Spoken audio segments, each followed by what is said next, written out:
RRB ఎన్టీపీసీలో వచ్చిన question అండి. Simple formula application, అంతకంటే ఏం లేదు. మీన్, మీడియన్, మోడ్ ఈ మూడు కూడా స్టాటిస్టికల్ టర్మ్స్. వీటి మధ్యలో ఉన్న ఎంపరికల్ రిలేషన్ వచ్చేసి mode is equal to 3 median minus 2 mean. ఇది ఎగ్జామ్ హాల్లో కన్ఫ్యూజ్ అవుతారు, దేనికి 3 దేనికి 2 అని. ఎలా గుర్తుపెట్టుకోవాలి కూడా నేను ఎక్స్ప్లెయిన్ చేస్తా. ఫస్ట్ క్వశ్చన్ అయితే సాల్వ్ చేద్దాం.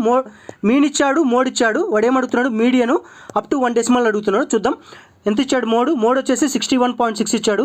61.6 ఈజ్ ఈక్వల్ టు మీడియన్ తెలియదు కాబట్టి ఎక్స్ అనుకుంటున్నా, మైనస్ 2 టైమ్స్ ఆఫ్ మీన్ ఎంత 47.4. 2 టైమ్స్ ఆఫ్ 47.4 ఏమైంది? 47 డబల్ అయితే 94 అవుతుంది. 0.4 డబల్ అయితే 0.8 అవుతుంది. 94.8 అవుతుంది. 94.8. ఇప్పుడు చూడండి, ఈ 94.8ని యూతలకి తీసుకొద్దాం. 61.6 ప్లస్ 94. ఏమవుతుంది? 90 ప్లస్ 60 150 ప్లస్ 1.6 ప్లస్ 4.8 6.4 అవుతుంది. ఈజ్ ఈక్వల్ టు 3x అవుతుంది. ఎక్స్ ఏమవుతుంది? టోటల్గా ఈక్వేషన్ మొత్తాన్ని 3తో డివైడ్ చేయాలి.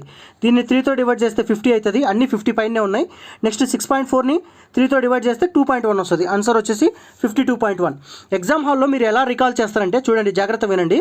రెండు కూడా ఎంతోనే ఎండ్ అవుతాయి. మీడియన్ ఎంతోనే ఎండ్ అవుతుంది, మీన్ కూడా రెండు ఎంతోనే ఎండ్ అవుతున్నాయి.